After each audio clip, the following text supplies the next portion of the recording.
ఈ సాయంకాల వేళలో ఈ ఆరాధనకు చేరి వచ్చిన మీకు వందనాలు, స్తోత్రాలు. బాగున్నారు అందరూ? దేవుని కృప వలన గత 2 సంవత్సరాల నుండి ఈ ప్రాంతంలో ఈ విధంగా మందిరంలో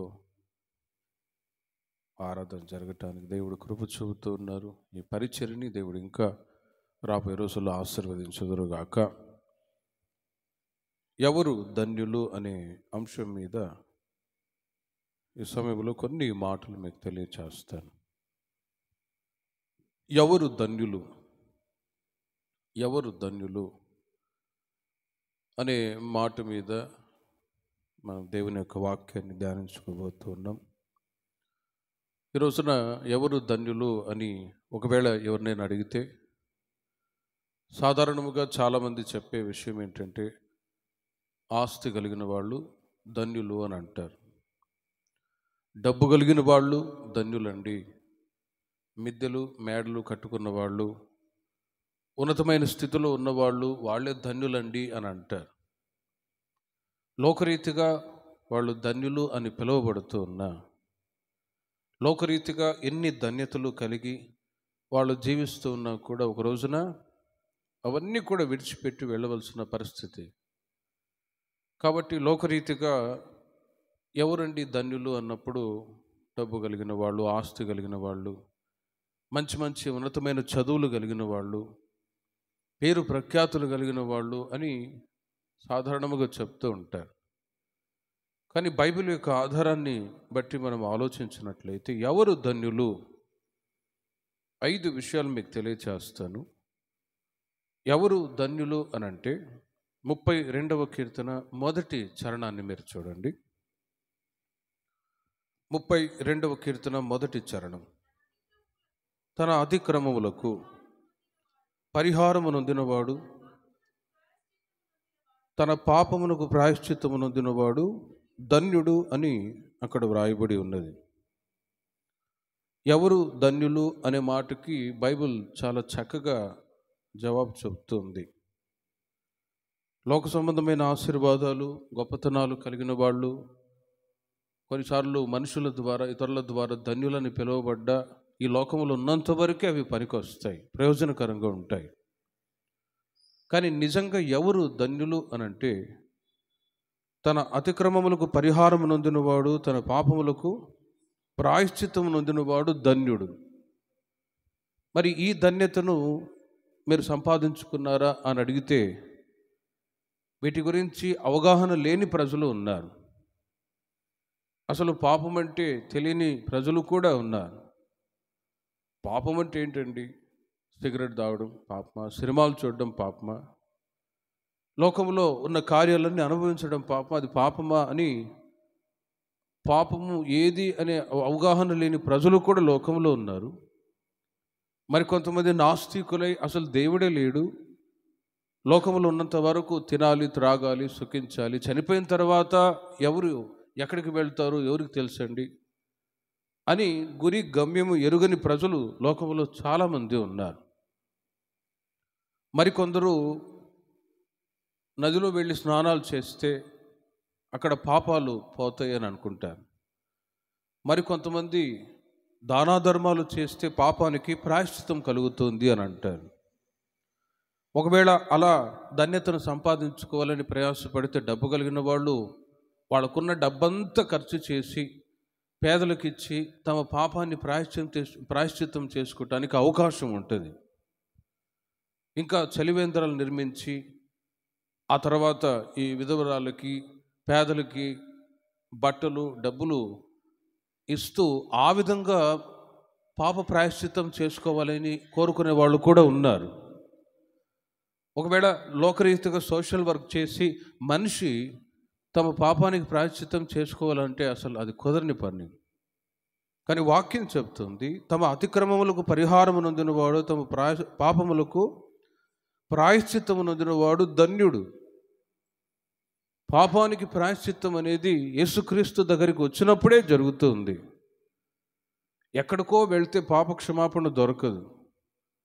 రక్త ప్రోక్షణ లేనిదే పాప క్షమాపణ లేదు అని ఎన్నో వేద గ్రంథాల్లో వ్రాయబడ్డా రక్తాన్ని త్రాగిన వాళ్ళు ఉన్నారు, కానీ మానవాళి కొరకై రక్తాన్ని చెందించినది ఎవరంటే మనం ఆరాధించుచున్న యేసుక్రీస్తు మాత్రమే.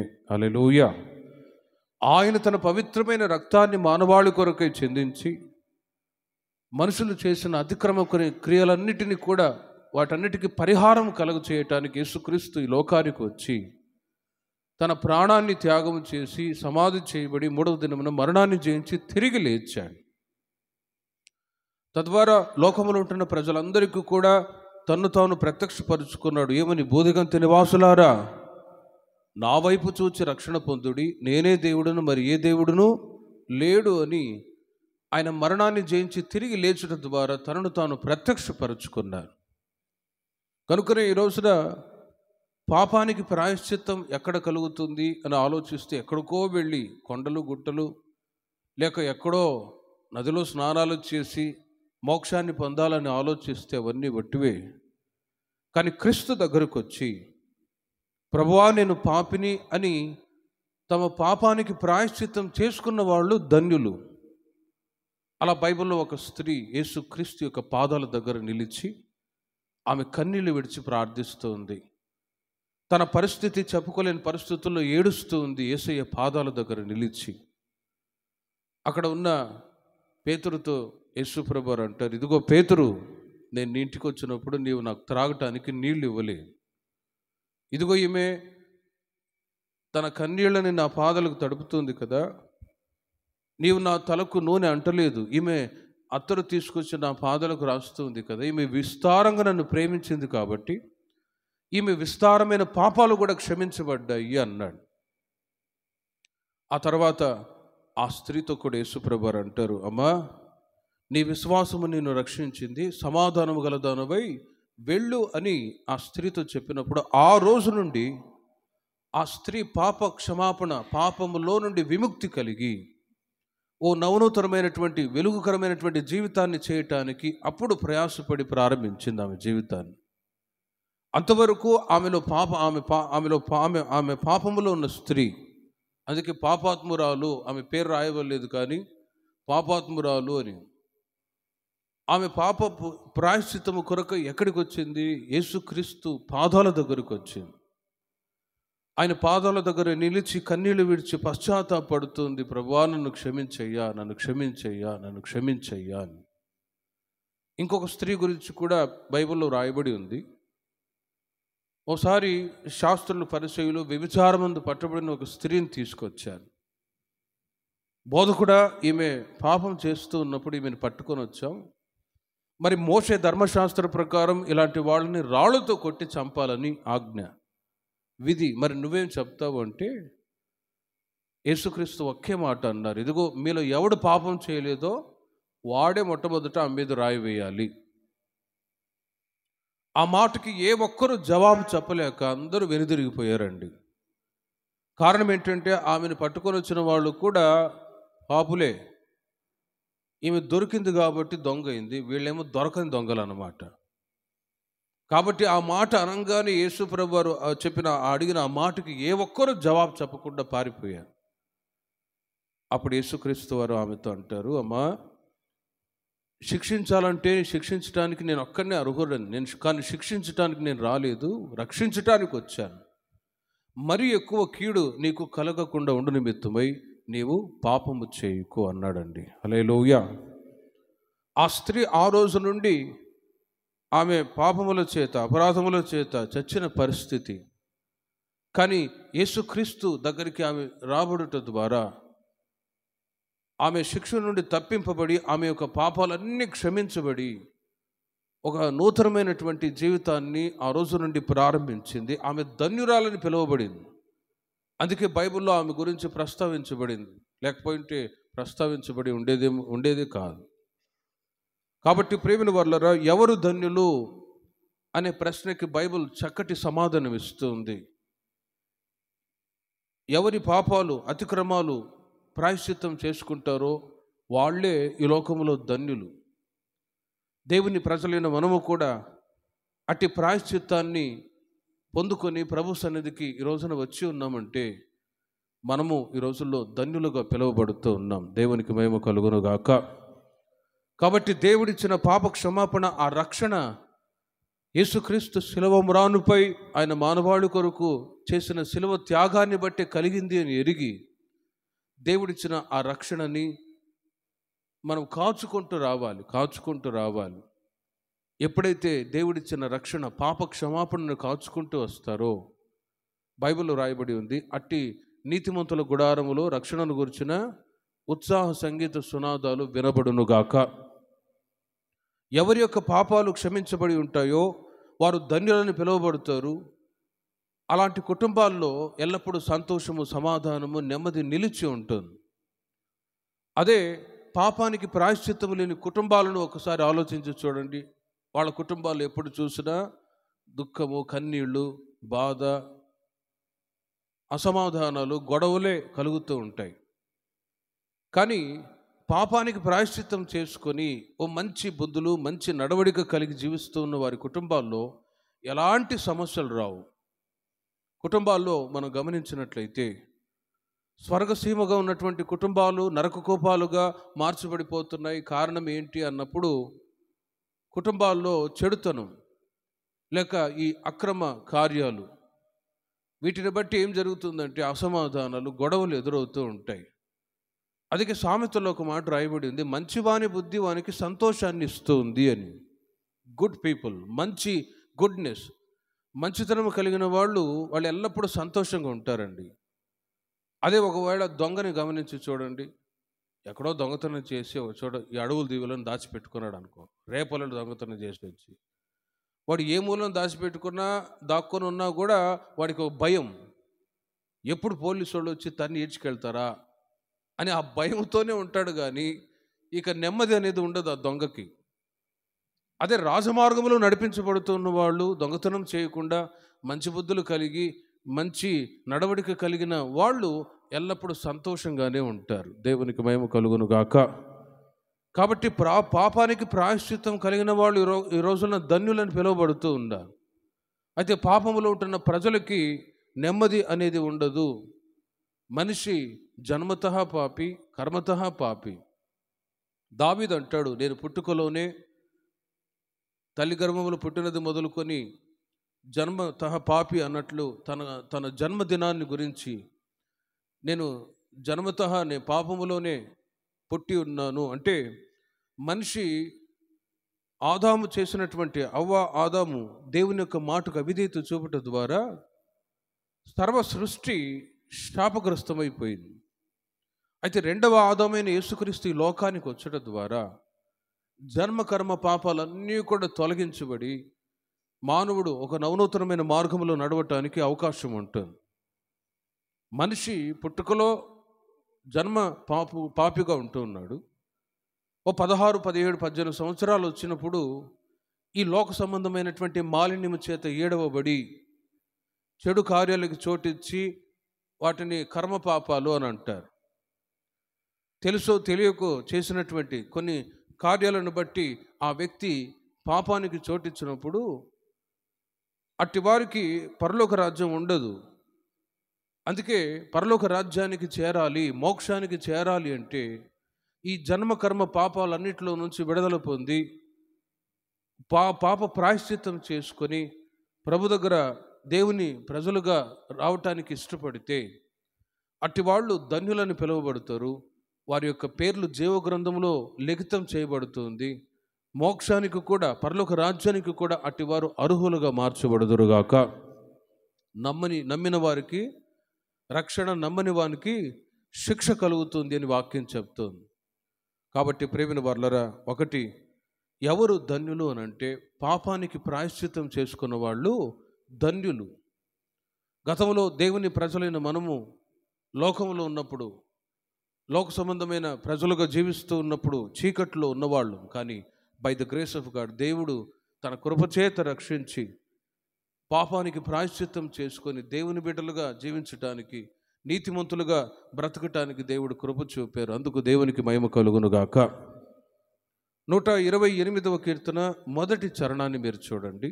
ఎవరు ధన్యులు అని అంటే, రెండవది, యెహోవా యందు భయభక్తులు కలిగి ఆయన త్రోవల యందు నడుచు వారందరూ ధన్యులు అని వ్రాయబడి ఉంది. ఎవరు ధన్యులు అంటే, రెండవది యెహోవా యందు భయభక్తులు కలిగి ఆయన త్రోవలందు నడుచు వారందరూ ధన్యులు అని వ్రాయబడి ఉంది. దేవుని యందు భయభక్తులు కలిగి ఉండడము అనే మాటకి ఒక ముఖ్యమైన నిర్వచనం ఏంటంటే, సామెతల గ్రంథంలో వ్రాయబడి ఉంది, ఎవరు దేవుని యందు భయభక్తులు కలిగి ఉంటారో వాళ్ళు చెడుతనాన్ని విసర్జిస్తారు అని. యెహోవా యందు భయభక్తులు కలిగిన వాళ్ళు ఎవరు అంటే, దేవుడు చూస్తూ ఉన్నాడు అని భయం కలిగిన వాళ్ళు భక్తిలో నడవటానికి అవకాశం ఉంటుంది. కొందరికి భయం ఉంటుంది కానీ భక్తి ఉండదు, కొందరికి భక్తి ఉంటుంది కానీ భయం ఉండదు. కానీ ఎవరు యెహోవా యందు భయము భక్తి కలిగి ఉంటారో అట్టివారు ధన్యులు. మరి ఆ భయము భక్తి కలిగిన వాళ్ళు ఎవరు అని బైబిల్లో మనం గమనించినట్లయితే, అటు వారికి కలిగే మేళ్ళు ఏంటి అని ఆలోచిస్తే, యోబు గ్రంథం 1వ అధ్యాయము 10వ వాక్యములు మీరు గమనించండి. యోబు గురించి బైబిల్లో రాయబడి ఉంది, యోబు ఊజు దేశమందు ఉన్నాడు, ఆయన నీతిమంతుడు, యథార్థవర్తనుడు, దేవుని యందు భయభక్తులు కలిగి చెడుతనాన్ని విసర్జించిన వాడు అని యోబు గ్రంథం 1వ అధ్యాయం 1వ వాక్యములో వ్రాయబడి ఉంది. దేవుని యందు భయభక్తులు కలిగి ఉండటం ద్వారా ఎక్కడ చెడుతనానికి పాపానికి చోటు ఇవ్వకుండా తాను తన పిల్లలు జాగ్రత్తగా పవిత్రంగా జీవించడానికి యోబు ఇష్టపడుతూ ఉన్నాడు. 1వ అధ్యాయం 5వ వాక్యములు మీరు గమనించినట్లయితే, ఉదయాన్నే లేచి వారి పిల్లల నిమిత్తం దహన బలులు అర్పిస్తూ ఉన్నాడు.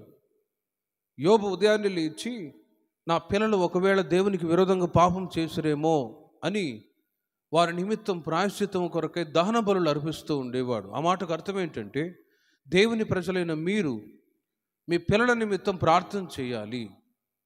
దోషాలు, ఈ లోక సంబంధమైన మాలిన్యం అంటకుండా యోబు కాపాడుకుంటూ ఉన్నాడు. తన పిల్లలు కూడా కాపాడబడాలి అని దేవుని యందు భయభక్తులు కలిగి మేము మా పిల్లలు నడిపించబడాలని కోరుకున్నవాడై ఉదయాన్నే లేచి వారి నిమిత్తం దహన బలులు అర్పిస్తూ ఉండేవాడు. ఎక్కడ దేవునికి విరోధంగా వీళ్ళు ఏమైనా పాపం చేశారేమో అని. కాబట్టి ప్రియమైన వారులారా, యోబు దేవుని యందు భయభక్తులు కలిగి ఉండటం చేత యోబుని, ఆయన పిల్లల్ని, ఆయనకు కలిగిన సమస్తాన్ని చుట్టూ దేవుడు కంచె వేసి కాపాడుచూ ఉన్నాడు. దేవునికి మహిమ కలుగును గాక. ఆ మాటను చదవండి. 1వ అధ్యాయం 10వ వాక్యం. నీవు అతనికి, అతని ఇంటి వారికిని, అతనికి కలిగిన సమస్తమునకును చుట్టూ కంచె వేసితివి కదా. నీవు అతని చేతి పనిని దీవించట చేత అతని ఆస్తి, చూడండి, అతని ఇంటి చుట్టూ నీవు కంచె వేసితివి కదా. అందుకే యోబు నీ యందు భయభక్తులు కలిగి ఉన్నాడు. కంచె తీసివేయి, అప్పుడు చూడు నీకు విరోధంగా దూషణ మాటలు పలుకుతాడు అని సాతానుగాడు వెళ్ళి ఫిర్యాదు పలుకుతూ ఉన్నాడు దేవుడితో. ప్రభు అంటూ ఉన్నాడు, ఇదిగో వెళ్ళు, కంచె తీసివేయి, కానీ అతని ప్రాణానికి మాత్రం నీవు ఏ హాని చేయవద్దు అని చెప్పినప్పుడు సాతాను వెళ్ళిపోయి యోబుకున్న ఆస్తి, వాళ్ళ పిల్లలు అందరినీ కూడా చంపేశాడు, నాశనం చేశాడు. చివరికి యోబు శరీరంలో కూడా గజ్జి పుట్టి చిల్లపెంకు తీసుకొని గోక్కుంటూ రకరకాల బాధలు ఆయన బాధపడుతున్న సమయంలో, ప్రేమైన వర్లరా, యోబు అన్న మాట ఏంటో తెలుసునా? అన్నీ కోల్పోయినా కూడా, తనకు నష్టం వచ్చినా కూడా ఆయన అంటాడు, యెహోవా ఇచ్చెను, యెహోవా తీసుకొనెను, ఆయన నామానికే మహిమ కలుగునుగా. కానీ నోటి మాట చేత కూడా పాపం చేయలేదు. కారణం ఏంటంటే, నేను దేవుని యందు భయభక్తులు కలిగి ఉన్నాను, ఖచ్చితంగా నా దేవుడు నన్ను, నా పిల్లల జీవితాల్లో మేలే చేస్తాడు అనే ఒక విశ్వాసం. ఆ విశ్వాసాన్ని బట్టి, దేవుని యందు భయభక్తులు కలిగి ఉండే అనుభవాన్ని బట్టి యోబుని దేవుడు రెండంతలుగా ఆశీర్వదిస్తూ వచ్చాడు. హల్లెలూయా. యోబు, అతని పిల్లలు దేవుని యందు భయభక్తులు కలిగి ఉండటం చేత దేవుడు కంచె వేసి కాపాడాడు. దేవుని యందు మనము భయభక్తులు కలిగి ఉన్నప్పుడు కలిగే ముఖ్యమైన మేలు ఏంటంటే ప్రొటెక్షన్, కాపుదలు ఇస్తాడండి. యోబు కుటుంబం చుట్టూ, పిల్లల చుట్టూ ఆయన కంచె వేశాడు. ప్రసంగిలో వ్రాయబడి ఉన్నది, కంచె కొట్టువానని పాము కరుచును అని. కంచె లేకపోతే పాములన్నీ వచ్చేస్తాయి. కంచె ఉందనుకోండి, ఏ విషపురుగులు రావడానికి అవకాశం లేదు. అలాగే దేవుడు కంచె వేసినప్పుడు ఏ సాతాను యొక్క శక్తులు రాకుండా దేవుడు మిమ్మల్ని మీ పిల్లల్ని సంఘాన్ని కాపాడుదురుగాక. కంచె వేసి ఎవరిని కాపాడుతాడంటే ఎవరు దేవుని యందు భయభక్తులు కలిగి ఉంటారో వారి చుట్టూ, వారి పిల్లల చుట్టూ దేవుడు కంచె వేసి కాపాడుతాడు. మరి భయభక్తులు లేకుండా భక్తిహీనముగా జీవించే వాళ్ళ పిల్లల పరిస్థితి ఏంటి, వాళ్ళ పరిస్థితి ఏంటి అని బైబిల్లో వ్రాయబడి ఉంది. యోబు గ్రంథం 21వ అధ్యాయము 11వ వాక్యములు మీరు గమనిస్తే భక్తిహీనుల పిల్లల గురించి వ్రాయబడిన మాటలు కూడా మీరు చూడండి. 21వ అధ్యాయం 11వ వాక్యం యోబు గ్రంథం. వారు తమ పిల్లలను మందలుగా బయటికి పంపుదురు, వారి పిల్లలు నటనము చేయుదురు,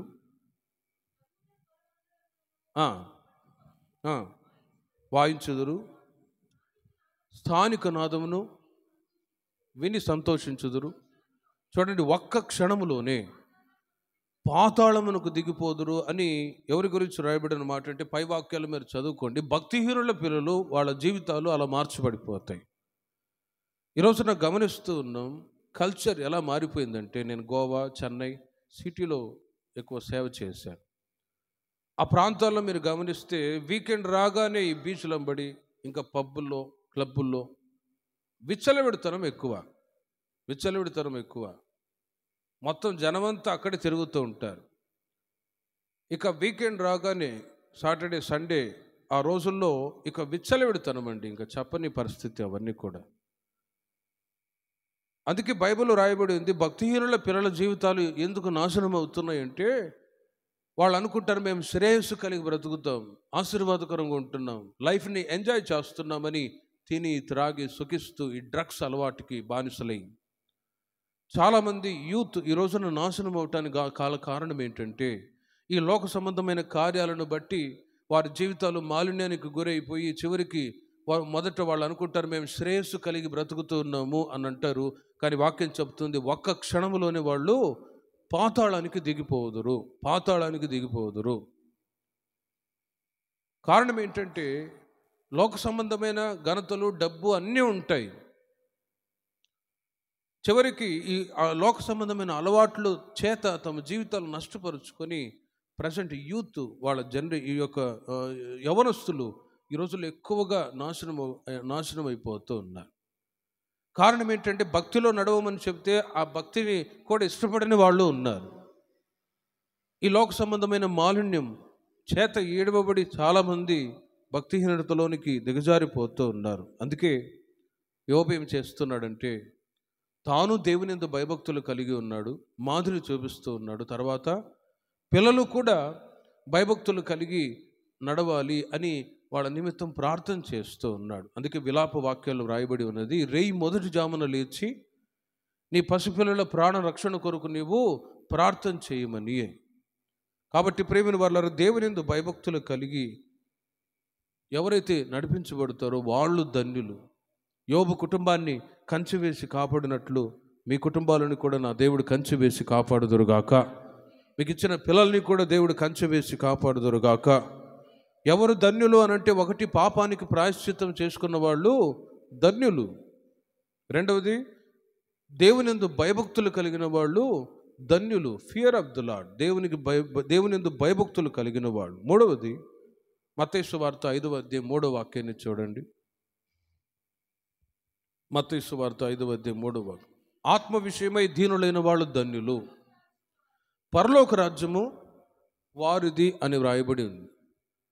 ఆత్మ విషయమై దీనులైన వాళ్ళు ధన్యులు, పరలోక రాజ్యము వారిది.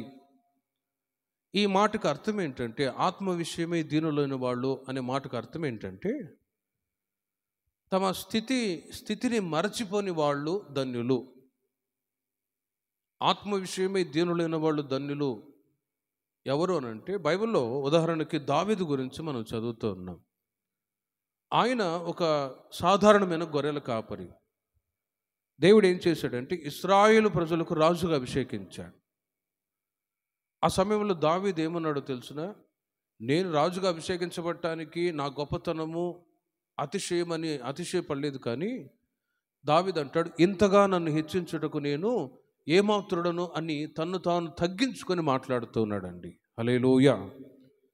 కాబట్టి ఇశ్రాయేలు రాజుల్లో, యూదా రాజుల్లో 39 మంది రాజులు పరిపాలన చేశారు పాత నిబంధన కాలంలో. ఆ 39 మంది రాజుల్లో ఎవరు దీనుడై ఉన్న రాజు అంటే ఈ దావీదు గురించి మనం చెప్పొచ్చు. దావీదు రాజులందరికంటే దీనుడు, రాజులందరికంటే దీనుడు. అంతకు మునుపు సౌలు అనే రాజు ఉన్నాడు. ఆయన ఏం చేశాడంటే ప్రారంభ దశలో దీనుడుగా ఉండేవాడు. రాజుగా అభిషేకించబడ్డ ప్రారంభ దినాల్లో కొంతమంది ఆయనకు వ్యతిరేకంగా పనికిమాలిన వాళ్ళు ఏం చేశారంటే ఎగతాళి చేసి నవ్వుతూ ఉన్నారు. వీడా, ఇతన మాకు రాజుగా ఉండబోతున్నాడు అని పక్కపక్క నవ్వుతూ, గేలి చేసి మాట్లాడుతూ, అపహాస్యం చేసి నవ్వుతూ ఉన్నారు. ఆ సమయంలో సౌలు అనే రాజు ఏం చేశాడంటే చెవిటివాడైనట్టు అలా చెవిని మూసుకున్నాడండి. చెవిని మూసుకున్నప్పుడు ఇంకా ఎవరు ఏం మాట్లాడేది తెలియదు కదా. కాబట్టి ఆ బైబిల్లో రాయబడింది, చెవిటివాడైనట్టుగా మౌనంగా ఉండిపోయాడు అంతే. ఎవరు నా గురించి ఎన్ని కామెంట్ చేసి మాట్లాడినా, అపహాస్యం చేసి నవ్వుకున్నా నాకేమి అని వాళ్ళు మాట్లాడే ఆ మాటలన్నింటికీ ఆయన చెవిని ఇవ్వకుండా చెవిని మూసేసుకున్నాడు. అయితే రోజులు గడిచే కొలది ఒకసారి దేవుడు సమూయేలు ప్రవక్తతో చెప్తూ ఉన్నాడు, ఇదిగో సౌలు, నీవు వెళ్ళి అమాలేకీయులని సంహారం చేయన్నాడు. దేవుడు చెప్పినట్లుగానే చేశాడు, కానీ అతిశయపడి కొన్ని పశువులను దేవునికి బలి అర్పించి దేవుని ద్వారా మెప్పును పొందాలి అని కోరుకున్నాడు. ప్రవక్త ద్వారా దేవుడు మాట్లాడుతున్నాడు, ఇదిగో నీవు అమాలేకీయులను సంహరించావా అని అంటే చేశాను. మరి ఆ పశువుల శబ్దాలు వినబడుతున్నాయి ఏంటంటే అవి దేవునికి బలి అర్పించాలని నేను ప్రక్కన ఉంచాను అని సమూయేలు ప్రవక్తతో అంటే దేవుడు ప్రవక్త ద్వారా మాట్లాడుతున్నాడు, ఇదిగో సౌలు, బలులు అర్పించుట కంటే మాట వినుట శ్రేష్టం. ఈ విషయంలో నీవు మతి తప్పి ప్రవర్తించావు గనుక ఇక రాజుగా ఉండకుండా నీవు ఉండవలసిన అవసరమే లేదని దేవుడు త్రోసివేశాడు. ప్రేమిన వర్లారా, సౌలు అనే రాజు ప్రారంభ దశలో దీనుడుగా ఉండేవాడు. రోజులు గడిచే కొలది ఆయనలో ప్రౌడ్నెస్, గర్వం ఎప్పుడైతే చోటు చేసుకున్నదో, దేవుని యొక్క మాట ప్రక్కన పెట్టి రాజరీకాన్ని కోల్పోయి గిల్బోవ పర్వతంలో యుద్ధం జరిగితే అక్కడ శత్రువుల చేతుల్లో ఆయన గాయపరచబడి చివరికి తన కత్తి మీద తానే పడి చనిపోయాడు. ఆ తర్వాత దావీదు జాగ్రత్త పడ్డాడు. సౌలు తర్వాత ఇశ్రాయేలు ప్రజలకు రాజుగా అభిషేకించబడ్డవారు ఎవరు అంటే దావీదు జాగ్రత్త పడ్డాడు. గతంలో సౌలు యొక్క పరిస్థితులు మారింది కదా, నేను ఒకవేళ దీనుడుగా ఉండకుండా అతిశయపడితే నా పరిస్థితి కూడా అలాగే మారిపోయిద్దని రాజుగా అభిషేకించబడ్డ ప్రారంభ దినాల్లోనే ఆయన అన్నమాట ఏంటో తెలుసునే, ప్రభువా, ఇంతగా నన్ను హెచ్చించుటకు ఏమాత్రుడను అని తను తాను తగ్గించుకున్నాడండి. వాక్యం చెప్తుంది, తమను తాము తగ్గించుకునే వాళ్ళు హెచ్చింపబడతారు, హెచ్చించుకునే వాళ్ళు తగ్గించబడతారు. కాబట్టి ప్రియమైన వారులారా, ఆత్మ విషయమై దీనులైన వాళ్ళు ధన్యులు అనే మాటకి అర్థం ఏంటంటే మన స్థితిని మర్చిపోకుండా ఎల్లప్పుడూ తలంచుకుంటూ ఉండాలండి. మన స్థితిగతులను ఎప్పుడు కూడా మర్చిపోకూడదు. క్రీస్తును ఎరగక మునుపు, ప్రభు మార్గములు రాక మునుపు మన స్థితిగతులు ఎలా ఉన్నాయి, ఇప్పుడు మన స్థితిగతులు ఎలా మార్చబడ్డాయి, స్థితిని ఎప్పుడు కూడా మర్చిపోకూడదండి. ఉదాహరణకు ఒక మాట చెప్తాను. ఒకసారి ఒక రాజు నగర్లో ఒక మంత్రి అవసరమయ్యాడు రాజుగారికి. ఒక సలహాదారుడుగా ఉండాలి. సరే, రాజ్యంలో ఎవరినైనా ఒకళ్ళని ఏర్పాటు చేసుకుందాము అని చాటింపు చేశాడు. రాజుగారికి ఒక సలహాదారుడు కావాలి, మరి రాజ్యంలో ఎవరైనా ఉన్నారా యోగ్యత కలిగిన వాళ్ళు, వాళ్ళకి కొన్ని ప్రశ్నలు అడగబడతాయి.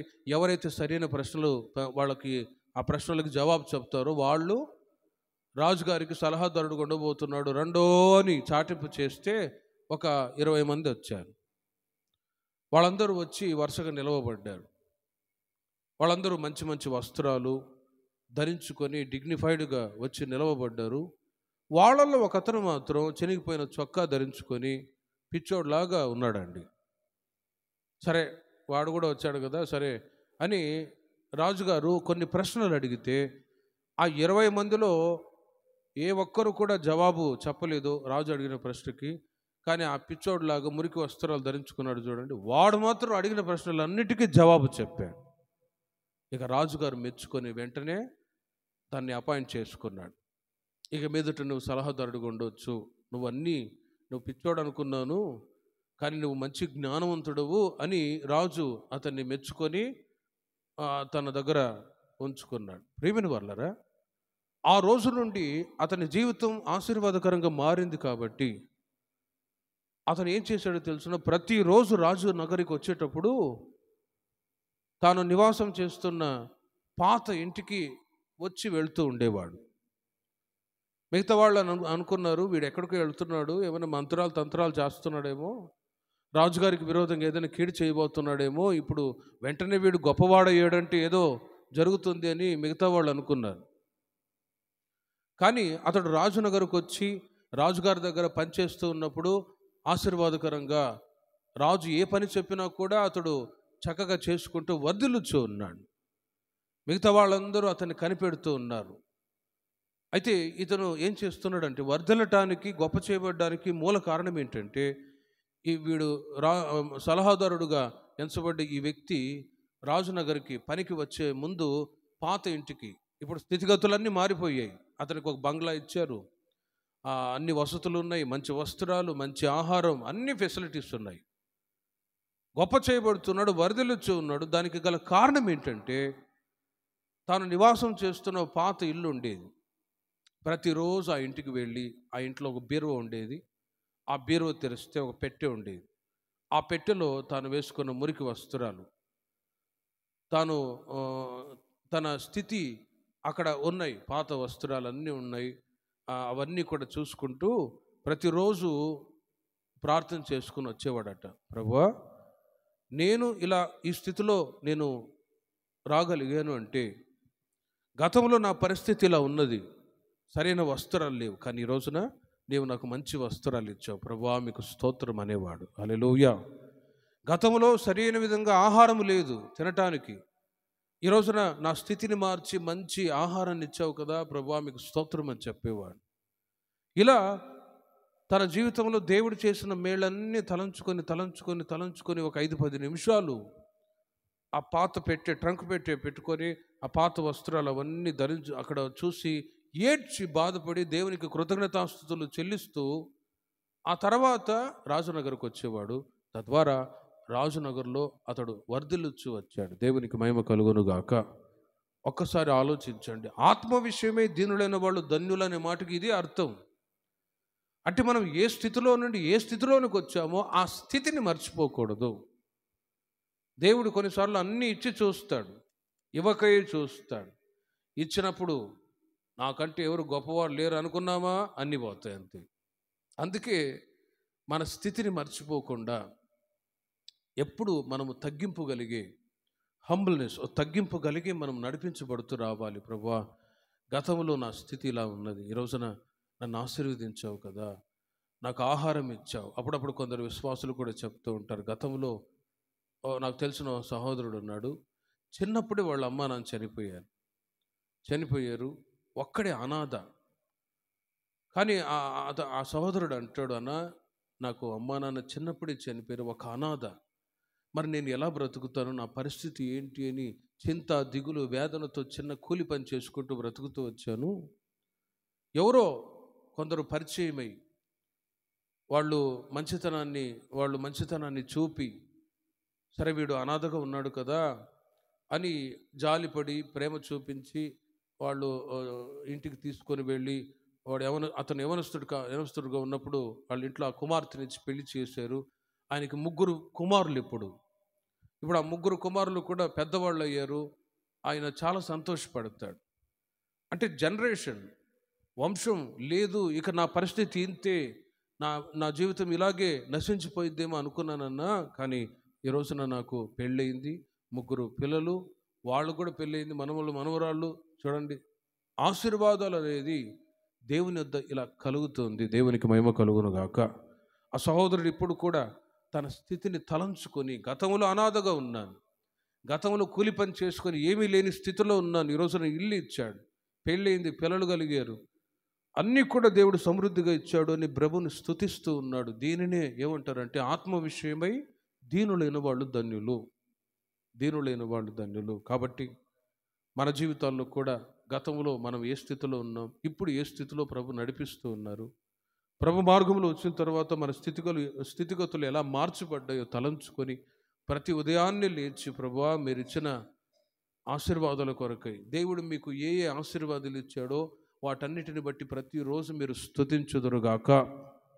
మీకు ఇల్లు ఇచ్చాడా ప్రభు, ఇల్లు ఇచ్చినందుకై స్తోత్రం. పిల్లల్ని ఇచ్చినందుకై స్తోత్రం. అవసరతలు అక్కర్లు తీరుస్తూ వచ్చారయ్యా. దరిద్రత లేకుండా కుటుంబాన్ని కాపాడుతున్నారయ్యా, స్తోత్రమని మీ ఇంట్లో ఉంటున్న వస్తువులన్నిటి కొరకు మీ స్థితిగతులు మార్చబడిన అవన్నీ కూడా తలంచుకొని ప్రతిరోజు స్తుతించి మీరు పనులకు వెళ్ళి చూడండి. మీరు పొందిన ఆశీర్వాదాలు దినదినము అవి గొప్ప చేసి ఆశీర్వాదకరంగా ఇంకా వర్ధలున్నట్లు దేవుడు కృప చూపుదురుగాక. కృతజ్ఞత కలిగిన వారి హృదయాలు ఆశీర్వాదకరంగా ఉంటాయి, వారి జీవితాలు. అయితే కృతజ్ఞత లేని వారి హృదయాలు అంధకారం అవుతాయని బైబిల్ చెబుతూ ఉంది. ఎప్పుడు కూడా మన జీవితంలో దేవుడు చేసిన మేళ్లను మర్చిపోకూడదండి. తలంచుకుంటూ ప్రభుని స్తుతిస్తూనే ఉండాలి. అప్పుడే ఆశీర్వాదాలు పెరుగుతూనే ఉంటాయి. దేవునికి మహిమ కలుగునుగాక. 34వ కీర్తన 8వ చరణాన్ని మీరు చూడండి. 4వదిగా, ఎవరు ప్రభుని ఆశ్రయిస్తారో వాళ్ళు ధన్యులు. 34వ కీర్తన 8వ చరణం. యెహోవా ఉత్తముడని రుచి చూచి తెలుసుకొనుడి. చూడండి, ఆయనను ఆశ్రయించు నరుడు ధన్యుడు. ఆయనను ఆశ్రయించు నరుడు ధన్యుడు. ఎవరిని? యేసయ్యను, ప్రభువుని ఎవరు ఆశ్రయిస్తారో వాళ్ళు ధన్యులు. లోకరీతిగా వాళ్ళు ధన్యులు, వీళ్ళు ధన్యులు, వాళ్ళు గొప్పవాళ్ళు, వీళ్ళు గొప్పవాళ్ళు అంటారు. అవన్నీ వట్టిదే. లోకరీతిగా ధన్యతలు సంపాదించుకున్నప్పుడు లోకంలో ఉన్నంత వరకు పనికొస్తాయి. సరే, గొప్ప వ్యక్తిగా ఉన్నాడు అని అనుకున్నాం అనుకోండి, చనిపోయిన తర్వాత ఒక స్టాచ్యూ నిలబెట్టి సంవత్సరం పూలదండే వేస్తారు. అంతే. ఆ పూలదండే ఇక అంతే, జ్ఞాపకార్థంగా. కానీ బిబ్లికల్గా లోతుకు వాక్యాన్ని ధ్యానిస్తే ఎవరు ధన్యులు అంటే, ఒకటి, పాపానికి ప్రాయశ్చిత్తం చేసుకున్న వాళ్ళు ధన్యులు, అటువారు పరలోక రాజ్యానికి వెళ్తారు. రెండవది, దేవునియందు భయభక్తులు కలిగిన వాళ్ళు ధన్యులు. మూడవది, ఆత్మ విషయమై దీనులైన వాళ్ళు ధన్యులు, పరలోక రాజ్యం వారిది. ఇప్పుడు 4వదిగా, ప్రభువును ఆశ్రయించే వారు ధన్యులు. దేవుని ప్రజలైన మనం గతంలో లోకాన్ని, మనుషులను ఆశ్రయిస్తూ ఉండేవాళ్ళు. ఇప్పుడు కూడా కొన్నిసార్లు గమనించినప్పుడు, ఆ మధ్య ఓ సహోదరుడు చీరాల్లో ఉంటాడు, తమ్ముడు, ఉద్యోగం లేదు, స్టీల్ ప్లాంట్లో ఉద్యోగం ఇప్పిస్తానంటే ఒక అతనికి 4 లక్షలు ఇచ్చాడట. ఇప్పుడు వరకు ఆ డబ్బు రాలే. ఎందుకు అలా చేసావంటే, నమ్మిచ్చాడన్నా, 4 లక్షలు ఇచ్చేసాను. మరి వాడికే జాబు లేక బ్రోకర్ పని చేసుకుంటూ ఉన్నాడు. మరి వాడికి 4 లక్షలు ఇచ్చేవి ఎందుకురా అంటే, మోసపోయానన్నా. నరులను ఆశ్రయించినప్పుడు చూడండి ఇవి జరుగుతాయి. మోసపోయేవాడు. అయితే యేసయ్యను ఆశ్రయించినప్పుడు, విజయవాడలో సహోదరుడు ఉన్నాడు. అతడు మందిరానికి వచ్చి కరెంట్ పని చేసేవాడు. ఏ పని చెప్పినా చేసేవాడు. నేను చెప్పాను, ఖచ్చితంగా నువ్వు చేసే పరిచర్యను బట్టి దేవుడిని ఖచ్చితంగా ఉద్యోగం ఇస్తాడని చెప్పానా. అతడు ఐటీఐ చేసాడు, ఎలక్ట్రీషియను, మందిరాన్ని పరిచర్య చేసేవాడు మందిరంలో. ఓసారి కొండపల్లి పవర్ ప్లాంట్లో అక్కడ ఇంటర్వ్యూ వచ్చింది. ఆ ఇంటర్వ్యూకి వెళ్ళాడు. ప్రేమిన బర్లరా, ₹1 లంచం లేకుండా ఈ రోజున ఉద్యోగం చేసుకుంటూ ఉన్నాడు. దేవునికి మహిమ కలుగునుగాక. ఆ సహోదరుడు తమ్ముడు సాక్ష్యం చెప్తాడన్నా, అక్కడ ఉద్యోగం దొరకాలి అంటే లక్షలు లక్ష కట్నాలు అంటున్నా, కట్నాలుగా లంచాలు ఇచ్చి ఉద్యోగం కొరకు ప్రయాసపడతారు. కానీ నేను మందిరంలో చేసిన పరిచర్యను బట్టి ₹1 కూడా లంచం లేకుండా నాకు ఉద్యోగం వచ్చింది. ఇప్పుడు పెళ్ళయింది, పిల్లలు. ఎందుకు ఈ మాట చెప్తున్నానంటే, ప్రేమిన వాళ్ళరా, నరుని ఆశ్రయించినప్పుడు నష్టాలు కలుగుతూ ఉన్నాయి. అందుకే ఇర్మియా గ్రంథంలో రాయబడి ఉంది, నరుని ఆశ్రయించువాడు శాపగ్రస్తుడు అని. నరుడు ఏం చేయగలడండి? ఇప్పుడు సడన్గా ఏదైనా మేలు జరగాలి అన్నప్పుడు, సరే మీకు మేలు చేస్తాం, నాకు ఓట్లు వేయండి అంటారా? సెల్ఫిష్నెస్. మేలు చేస్తాం. ఏదైనా మేలు చేయాలి అన్నప్పుడు ఆ వ్యక్తి స్వార్థపరుడుగానే ఆలోచించి ప్రతిఫలం కొరకే మేలు చేయాలని అంటాడు. కానీ నిస్వార్థంగా ఏ ఒక్కరూ చేయని వాళ్ళు ఏ ఒక్కరూ చేయరండి. అందుకే బైబిల్ చెబుతుంది, ఏ మనుషుడు కూడా నమ్మదగిన వాడు కాదు. అందుకే నరుని ఆశ్రయించు వాడు శాపగ్రస్తుడు అని రాయబడి. కానీ యెహోవాను ఆశ్రయించువాడు ధన్యుడు. హల్లెలూయా. ఈ రోజున ఉద్యోగం కొరకు, వ్యాపారాల కొరకు, బిజినెస్ కొరకు ఎంతోమంది మనుషులను ఆశ్రయించి వాళ్ళు మేలు చేస్తారు, వీళ్ళు మేలు చేస్తారని మోసపోయి బాధపడే వాళ్ళు ఎంతోమంది ఉన్నారు. కానీ నా ప్రభు అయిన యేసయ్యను మీరు ఆశ్రయించినప్పుడు మీరు ధన్యులని పిలువబడుదురుగాక. బైబిల్లో యెషయా గ్రంథం 31వ అధ్యాయము మొదటి 3 వాక్యాల్లో మీరు చూడండి. ఈజిప్టు ఫరో, ఐగుప్తులో ఉన్న ఐగుప్తుని మీరు ఆశ్రయించవద్దు అని యెషయా గ్రంథం 31వ అధ్యాయము మొదటి 3 వాక్యాలు మీరు గమనించండి. ఇశ్రాయేలు పరిశుద్ధ దేవుని లక్ష్య పెట్టుకయు, యెహోవా యుద్ధ విచారింపకయు సహాయము నిమిత్తం ఐగుప్తునకు వెళ్ళొచ్చు. చూడండి, గుర్రములను ఆధారం చేసుకొనొచ్చు, వారి రథములు విస్తారములనియు రౌతులు బలాఢ్యులనియు. చూడండి, వారిని ఆశ్రయించు వారికి శ్రమ.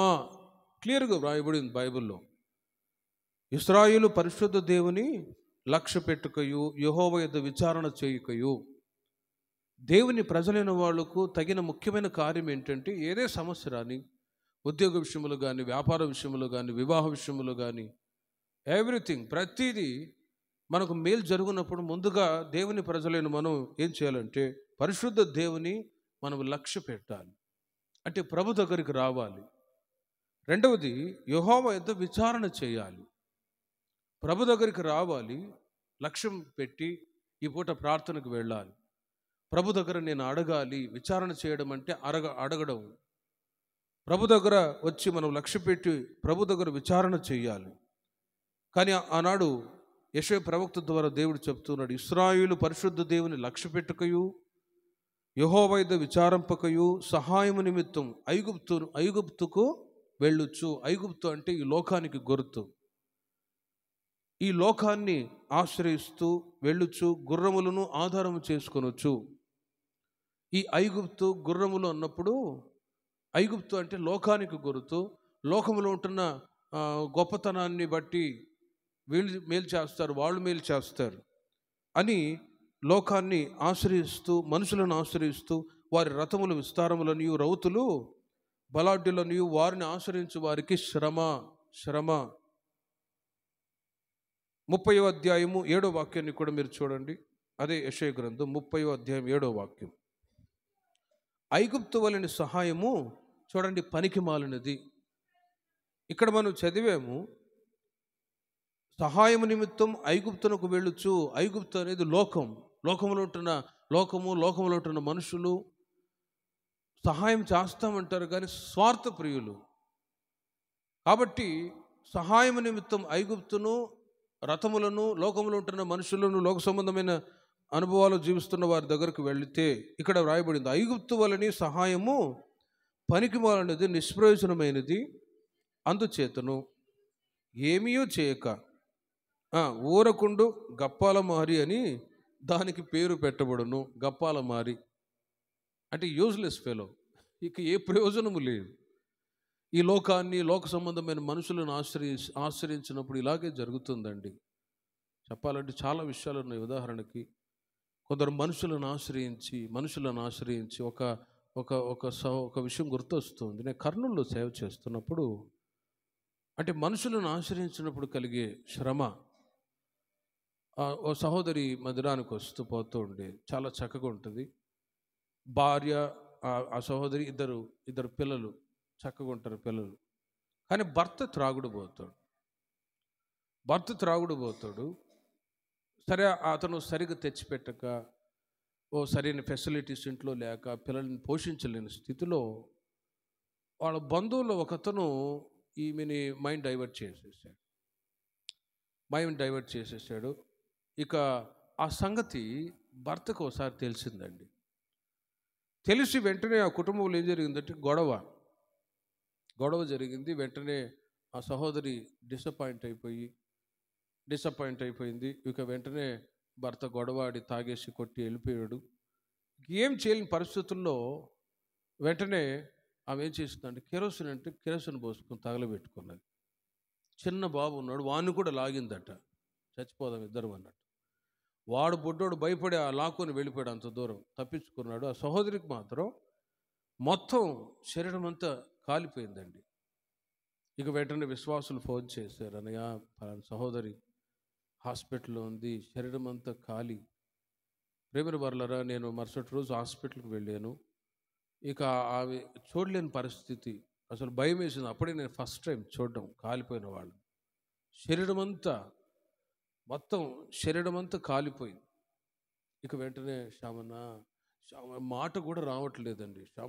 శ్యామన్న నీళ్ళు ఇవ్వన్నా అని అడుగుతుంది. అంటే ఆ పరిస్థితి ఎంత విషాదకరంగా ఉందంటే ప్రేమల వర్లరా, వాళ్ళ నాన్న డాక్టర్.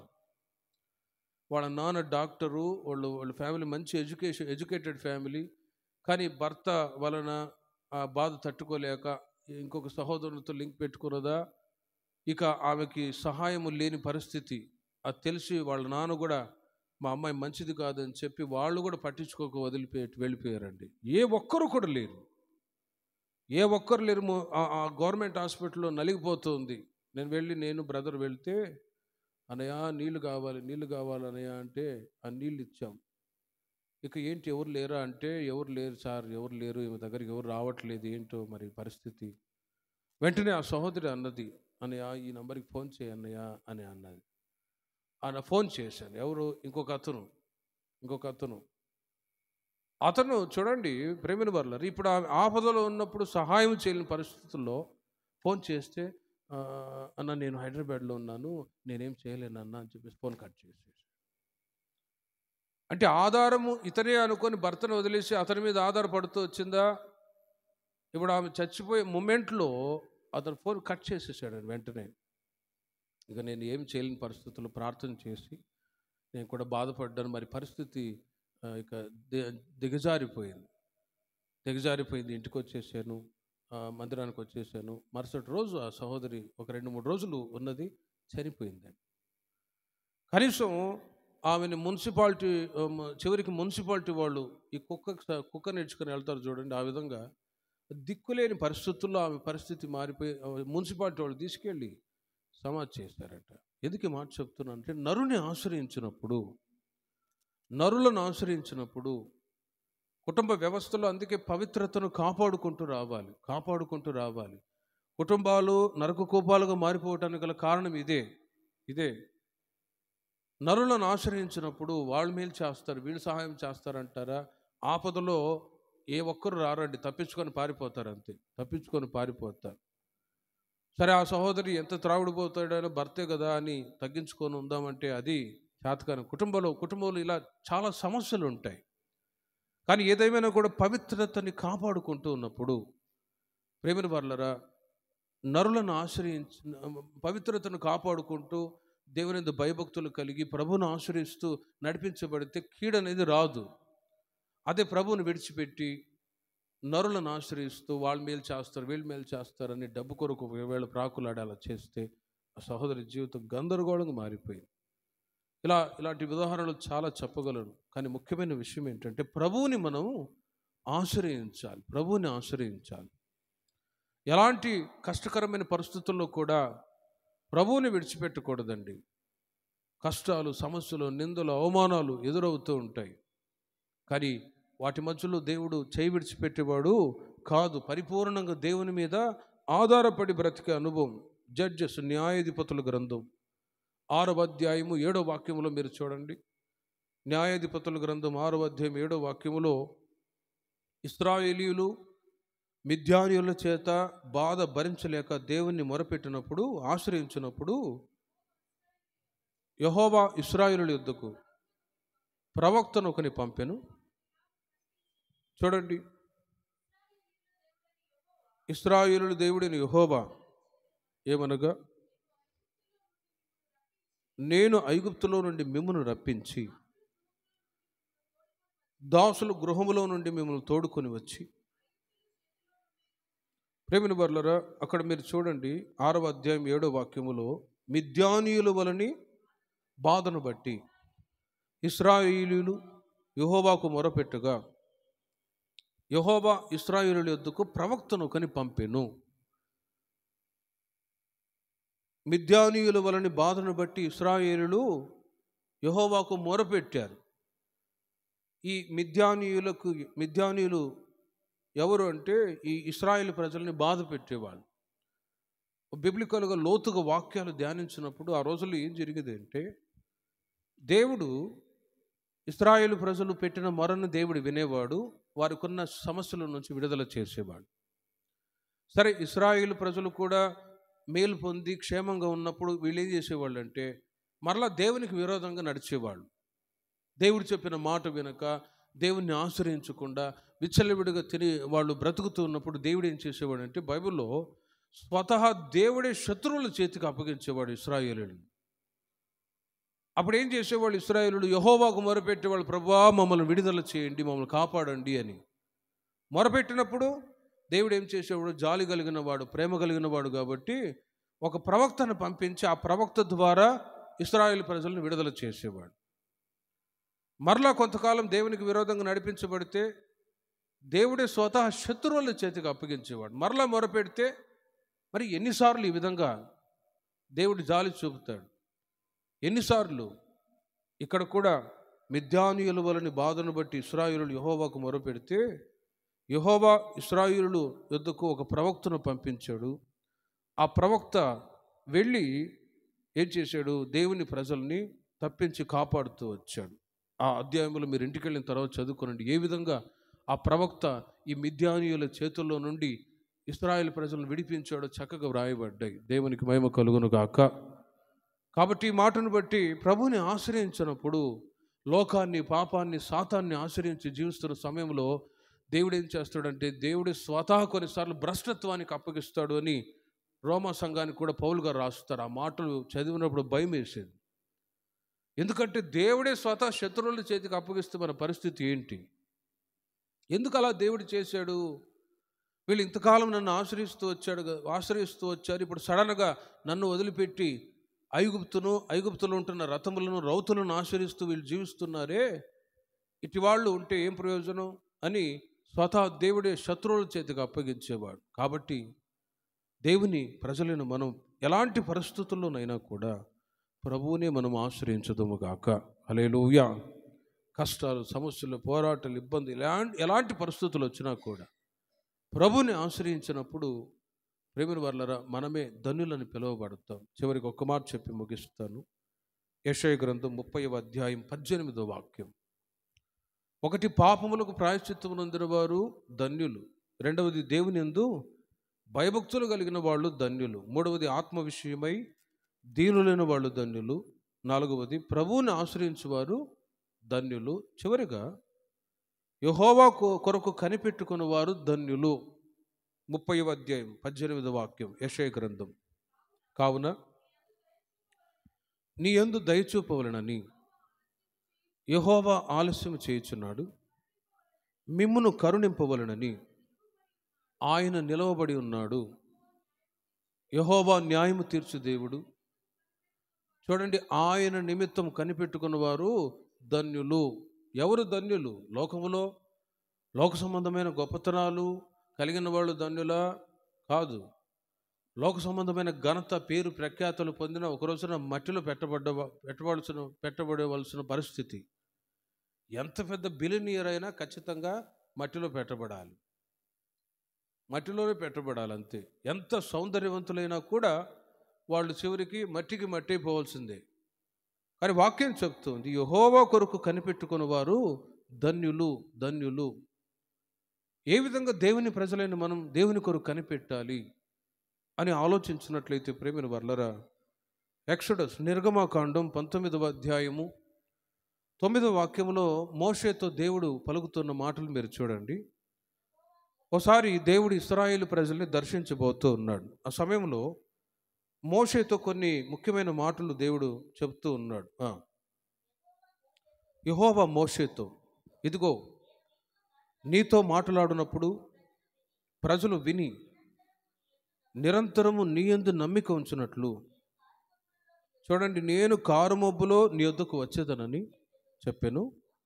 మోషే ప్రజల మాటలను యెహోవాతో చెప్పెను. చెప్పగా నీవు ప్రజల యొద్దకు వెళ్ళి నేడును రేపును వారిని పరిశుద్ధపరచుము, వారు తమ బట్టలు ఉదుకుకొని 3వ నాటికి సిద్ధముగా నుండవలెను. మూడవ నాడు యెహోవా ప్రజలందరి కనుల ఎదుట సీనాయి పర్వతం మీదకి దిగివచ్చును. సీనాయి పర్వతం మీదకి దిగి వచ్చి వాళ్ళతో ప్రసన్నమవుతూ ఉన్నాడు. వాళ్ళని దర్శించబోతూ ఉన్నాడు. ప్రేమిన వాళ్ళరా, మరి దేవుడు సీనాయి పర్వతం మీదకి దిగి వచ్చి ప్రజలని దర్శించి మోషే ద్వారా ప్రజలతో మాట్లాడాలి అంటే అంత సులభం కాదు. ఒకసారి మోషే కూడా అడిగాడు, ప్రభువా నీ ముఖాన్ని ఒక్కసారి నేను చూడాలనుకుంటున్నానంటే దేవుడు అంటాడు, మోషే నువ్వు నన్ను చూస్తే చేస్తావు, నన్ను డైరెక్ట్గా ఎలా చూస్తావు, చూడలేవు, నువ్వు చేస్తావు అన్నాడు. అయినా ప్రభువా నిన్ను చూడాలనుకుంటున్నానంటే డైరెక్ట్గా మోషే దేవుని చూడలేకపోయాడు. ఒకవైపు భాగం మాత్రమే కనబడినట్లు బైబిల్లో నిర్గమకాండంలో రాయబడింది. మోషే ఒక ఆశ ఏంటంటే, ప్రభువా నీ ముఖాన్ని నేను చూడాలి అనే ఆశ. మరి ఇశ్రాయేలు సర్వసమాజంతో ప్రభు ఆ పర్వతం మీద దిగి వచ్చి వాళ్ళకు దర్శనం ఇవ్వాలి, అక్కడ దిగి వస్తూ ఉన్నాడు అన్నప్పుడు ప్రేమిన వర్లరా, అక్కడ వీళ్ళేం చేయాలో తెలుసునా, ప్రభువుని చూడాలి అంటే అంత సులభమైన పని కాదు. బైబిల్లో రాయబడి ఉంది, హృదయశుద్ధి గల వారు ధన్యులు, వారు దేవుణ్ణి చూస్తారు అని. చాలా సంవత్సరాల క్రితం ఒక సైంటిస్టు ఆకాశ మండలానికి వెళ్ళి ఆకాశ మండలం అంతా తిరిగి చూసి భూమికి వచ్చిన తర్వాత ఒక స్టేట్మెంట్ ఒక లెటర్లో న్యూస్ పేపర్లో ప్రింట్ చేయించాడట. ఒక మాట, నేను ఆకాశ మండలం అంతా తిరిగి చూశాను, అక్కడ దేవుడు నాకు కనబడలేదు, కాబట్టి దెర్ ఈజ్ నో గాడ్, దేవుడే లేడు అనే ఒక మాట ప్రచురం చేశాడట. ఆ చిన్న మాటని ఒక సండే స్కూలు ఒక చిన్న బాలుడు వాడు చదివాడట. చదివి వెంటనే పోస్ట్ కార్డులో ఉత్తరం రాసి లెటర్ రాశాడట. యు ఆర్ ఎ క్రిస్టియన్, నీవు క్రైస్తవుడు కదా, మరి ఆకాశ మండలాన్ని చూచి వచ్చాను, అక్కడ దేవుడు కనబడలేదు, అందుకే దేవుడు లేడని ఎందుకు ఎలా చెప్పగలవు, బైబిల్ లేదా? హృదయశుద్ధి గలవారు ధన్యులు, వారు దేవుణ్ణి చూస్తారు అని బైబిల్లో రాయబడి ఉంది. మరి దేవుణ్ణి కనబడాలంటే నీకు హృదయశుద్ధి ఉందా అని అడిగాడట. చిన్న బాలుడు, సిగ్గుపడ్డాడు అతను. చూడండి, సండే స్కూల్ పిల్లవాడు, చిన్న బాబు ఆ ఉత్తరం రాసేసరికి అతను స్టన్ అయిపోయాడు. మరి దేవుడు కనబడాలి, దేవుణ్ణి దర్శించాలి అంటే హృదయశుద్ధి ఉంటే కదా. దేవుడు నాకు కనబడట్లేదు అన్నప్పుడు ఎవరికి ఆయన దర్శనం ఇస్తాడు, ఎవరితో ఆయన మాట్లాడతాడు, ఎవరికి ఆయన కనబడతాడంటే హృదయశుద్ధి గలవారు ధన్యులు, అట్టివారు దేవుని ముఖాన్ని చూస్తారు. అందరికీ దేవుడు కనబడాడు. అందుకే ఇశ్రాయేలు సర్వసమాజంతో మోషేతో దేవుడు చెప్తున్నాడు, నీవు ప్రజల యొద్దకు వెళ్ళి నేడును రేపును వారిని పరిశుద్ధపరచుము, వారు తమ బట్టలు ఒదుగుకొని మూడవ నాటికి సిద్ధపడవలెను. మూడవ నాడు యెహోవా ప్రజలందరి కనుల ఎదుట సీనాయి పర్వతం మీదకి దిగవచ్చును. చూడండి, కాబట్టి మనము యెహోవా కొరకు కనిపెట్టేవారు ధన్యులు. ఎందుకు మనం కనిపెట్టాలంటే ఆయన ముఖ దర్శనాన్ని చూడటానికి ఈ రోజుల్లో మనం కనిపెట్టాలి. అందుకే ప్రభు దగ్గరికి మనం వస్తూ ఉన్నాం. ఇక్కడికి వచ్చినప్పుడు కళ్ళు మూసుకొని ప్రభుని ఆరాధించి స్తుతిస్తూ ఉన్నప్పుడు ఆత్మనేత్రాలతో ప్రభు యొక్క ముఖాన్ని మనం దర్శిస్తూ ఉన్నాం. దేవునికి మహిమ కలుగును గాక. డైరెక్ట్గా ప్రభుని మనం చూడలేము, ఆత్మనేత్రాలతోనే చూడగలం.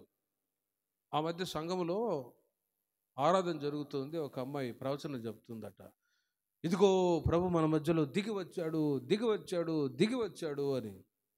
ఆ పాస్టర్ గారు అన్నాడట, నర్మై పనికి మాలదానా, నర్మై, దేవుడు దిగొస్తే మనం ఉంటాం అక్కడ, భస్మం అయిపోతాం మొత్తం, అంత ఒట్టి మాటలు చెప్తావు, నర్మై అని తిట్టాడట. ప్రభు మన మధ్యలో దిగి వస్తే మనం ఉంటామో ఉండం, మొత్తం ఆయన ప్రకాశమానమైన వెలుగు. ప్రేమిన వర్లారా, ప్రభు మన మధ్యలో దిగి వచ్చాడు అని బై ఫెయిత్, విశ్వాసాన్ని బట్టి మనం మాట్లాడతాం అంతే. దిగి వచ్చాడు అని వేరే మాటలు మాట్లాడుతుంటే పాస్టర్ గారు ఆపేశారట. ప్రభు మన మధ్యలో దిగి వస్తే ఆత్మనేత్రాలతో మనం చూడగలం, డైరెక్ట్గా మనం చూడలేం. ఉదాహరణకి బైబిల్లో సౌలు దమస్కు మార్గంలో వెళుతూ ఉన్నప్పుడు ప్రభు ఆకాశంలో దర్శనమిస్తే ఆయన చూడంగానే 2 కళ్ళు గ్రుడ్డివైపోయాయి. చూడండి, 2 కళ్ళు గ్రుడ్డివైపోయాయి. డైరెక్ట్గా ఆయన దర్శనాన్ని చూస్తే ఇక కళ్ళు మామూలుగా సూర్యుడిని చూడటానికే 12 గంటల మిట్ట మధ్యాహ్నం 12 గంటల సమయంలో సూర్యుడిని మనం చూడగలమా? చూడలేం. ఇక అంతే, కళ్ళు అట్టులాగా మాడిపోయింది. మరి ప్రకాశమానమైన వెలుగుతో నింపబడిన క్రీస్తును మనం డైరెక్ట్గా చూడలేము, కానీ ఆత్మ నేత్రాలతో బై ఫెయిత్ విశ్వాసంతో ప్రభు ఉన్నాడు. ఆయన కొరకు కనిపెడితే ప్రభు దర్శనం ఇస్తాడు. ఇవన్నీ కూడా బై ఫెయిత్ విశ్వాసాన్ని బట్టి ఇవన్నీ చేస్తూ ఉన్నాం. కాబట్టి ప్రేమను వర్లారా, యెహోవా కొరకు కనిపెట్టుకున్న వారు ధన్యులు. మనం ఈ రోజుల్లో కనిపెట్టడానికి ప్రభు సన్నిధికి వస్తూ ఉన్నాం. ఎందుకొరకంటే కనిపెట్టి ఆయన ముఖాన్ని చూడటానికి, ఆయన ప్రత్యక్షతను చూడటానికి, ఆయన ప్రసన్న వదనాన్ని చూడటానికి, ఆయన రాజ్యంలో ఆయనతో కూడా ఉండటానికి మనం ఈ రోజుల్లో ఆయన సన్నిధిలో ప్రతిసారి కనిపెట్టి అడుగుతూనే ఉండాలి. ప్రభువా, నీ రాజ్యానికి నన్ను చేర్చుకొని ఆయన, మీ రాజ్యంలో మీతో పాటు నేను ఉండాలి. మరి ఏ విధంగా కనిపెట్టాలంటే పరిశుద్ధపరుచుకుంటూ ఆయన ఎదుట కనిపెట్టినప్పుడు ఆయన ముఖదర్శనాన్ని మనం చూడగలము. అందరికీ కనబడడు. అందుకే బైబిల్లో రాయబడి ఉంది, విశాలమైన మార్గము ఉంది, ఇరుకైన మార్గము కూడా ఉంది. విశాలమైన మార్గంలో వెళ్ళే వాళ్ళు చాలామంది. ఈ ఇరుకైన మార్గంలో క్రిస్టియన్ లైఫ్ అనేది ఒక ఇరుకైన మార్గం. ఇందులో రావాలన్నా, ఈ మార్గంలో పడాలన్నా ప్రేమను వర్లారా చాలామందికి ఇష్టం ఉండదు. ఎందుకంటే ఇంత నిష్ఠగా కఠినంగా ఉండాలి, మేము ఉండలేము అని ఇష్టపడని వాళ్ళు కూడా ఉన్నారు. ఈ ఇరుకైన మార్గంలో వెళ్ళినప్పుడే, ఈ ఇరుకైన మార్గం గుండా వెళుతూ కనిపెట్టి ప్రభు కొరకు ఎదురు చూసినప్పుడే ఆయన ముఖాన్ని మనం చూడగలం ఆత్మీయంగా. దేవునికి మహిమ కలుగును గాక. ప్రకటన గ్రంథం 19వ అధ్యాయం 7వ వాక్యములో ఆయన కొరకు ఈ రోజుల్లో మనం ఇలాగే ప్రతిసారి దేవుని సన్నిధికి వచ్చి కనిపెట్టి మనం ధన్యతను సంపాదించుకుంటూ ఇలాగే ప్రభు రాకడ వరకు, కనుమూసేంత వరకు మనం ప్రభు సన్నిధిని విడవక కనిపెడుతూ మనం ఆయన కొరకు ఎదురు చూసినప్పుడు జరిగే ఒక ముఖ్యమైన ఆశీర్వాదం ఏంటో అక్కడ చూడండి. గొర్రెపిల్ల మహోత్సవము 19వ అధ్యాయం, ప్రకటన గ్రంథం 19:7. గొర్రెపిల్ల వివాహోత్సవము సమయము వచ్చినది. చూడండి, ఆయన భార్య తన్ను తాను సిద్ధపరచుకొని ఉన్నది కనుక మనం సంతోషపడి ఉత్సహించి ఆయనను మహిమపరచుదమని చెప్పగా వింటిని మరియు ఆమె ధరించుకున్నట్టుకు చాలు. అక్కడ మీరు చూడండి, గొర్రెపిల్ల వివాహోత్సవ సమయము వచ్చినది. ఆయన భార్య తను తాను సిద్ధపరుచుకొని ఉన్నది. ఇక్కడ పెళ్లి కుమారుడైన యేసుక్రీస్తు గురించి, పెళ్లి కుమార్తె అయిన సంఘాన్ని గురించి రాయబడిన మాటలు. ఆయన భార్య, ఉదాహరణకి వివాహాలు జరుగుతాయి. వివాహం జరుగుతున్న సమయంలో పెళ్లి కుమార్తె ఆమె తను తాను సిద్ధపరచుకుంటూ ఉంటుంది. ఏమేమి కావాలి అని అన్ని సిద్ధపరచుకుంటూ ఉంటుంది. అప్పుడప్పుడు పెళ్ళిలో పెళ్లి కుమార్తె వచ్చేదా, ఇంకా రాలేదు పాస్టర్ గారు, సిద్ధపడుతుందట అంటారు. ఇంకా టైం అయిపోయింది, ఎంతసేపు, సిద్ధపడుతుందంట అని అంటారు. చూడండి, సిద్ధపాటు ఎలాగంటే అలాగ వస్తే ఇంక దయ్యమని బారిపోతారు. అందుకే సిద్ధపాటుతో ఎంత టైం అయినా సరే సిద్ధపడండి. పెళ్లి కుమారుడేమో వచ్చి కూర్చొని ఉంటాడు, పెళ్లి కుమార్తె సిద్ధపడుతూ ఉంటుంది. టైం పట్టింది చూడండి. సిద్ధపాటు ఇది ఇక్కడ రాయబడిన ఈ సిద్ధపాటు పెళ్లి కుమారుడైన యేసుక్రీస్తు కొరకు సంఘం, స్త్రీ, పెళ్లి కుమార్తె అంటే సంఘం. మనం ఈ రోజుల్లో పెళ్లి కుమారుడైన యేసుక్రీస్తు ఎప్పుడు వస్తాడా, ఆ వివాహ మహోత్సవం మధ్యాకాశంలో జరగబోతోంది, ఎప్పుడు ఆయనని ఎదుర్కొంటానా అని ఈ రోజుల్లో మనల్ని మనమే శుద్ధీకరించుకుంటూ పరిశుద్ధపరుచుకుంటూ మనల్ని ఏం చేయాలంటే ఎవరికి వాళ్ళే ఒక సెల్ఫ్ శాంక్టిఫికేషన్, ఎవరికి వాళ్ళే పరిశుద్ధపరుచుకుంటూ ప్రభు ఇంకా నాలో ఏ వీక్నెస్ ఉన్నాయి, ఏ బలహీనతలు ఉన్నాయి, నాలో ఇంకా ఏవి అని మనల్ని మనమే పరిశుద్ధపరుచుకుంటూ శుద్ధీకరించుకుంటూ అక్కడ ఒక ముఖ్యమైన అర్థం ఏంటంటే భార్య తను తాను అలంకరించుకుంటున్నది అంటే భౌతికంగా అలంకరణ కొరకు వస్తువులు ఉంటాయి. కానీ అలంకరణ అన్నప్పుడు ఆత్మీయంగా క్రీస్తు స్వభావాలే మనం అలంకరణగా ధరించుకుందాము గాక. పెళ్లి కుమారుడైన యేసుక్రీస్తును మనం ఎదుర్కోవటానికి క్రీస్తులో ఉంటున్న స్వభావాలన్నీ మనలో ఒక్కొక్కటిగా అలంకరణగా ధరించుకోవాలి. అప్పుడే క్రీస్తు మనల్ని చూసినప్పుడు వీళ్ళు నా వాళ్ళు, మీరు నావారు అని చెప్పి ఆయన మనల్ని తన రాజ్యానికి తీసుకుని వెళ్తాడు. కాబట్టి ఇవన్నీ ఆత్మీయంగా చెప్తూ ఉన్నాను. ఈ మాటలన్నీ శారీరకంగా అర్థం చేసుకొని వేరే విధంగా వివరించే వాళ్ళు ఉన్నారు. కానీ పెళ్లి కుమార్తె సంఘం అన్నప్పుడు సంఘానికి గుర్తు మనమే సంఘం. పెళ్లి కుమారుడైన యేసుక్రీస్తు రాబోతూ ఉన్నాడు. ఆయన కొరకు ఈ రోజుల్లో మనం కనిపెట్టి ఆయన కొరకు, ఆయన రాకడ కొరకై సిద్ధపడదాం. అట్టి కృప దేవుడు మనందరికి దయచేయును గాక. ప్రార్థన చేసుకుందాం. విన్న వాక్యాన్ని బట్టి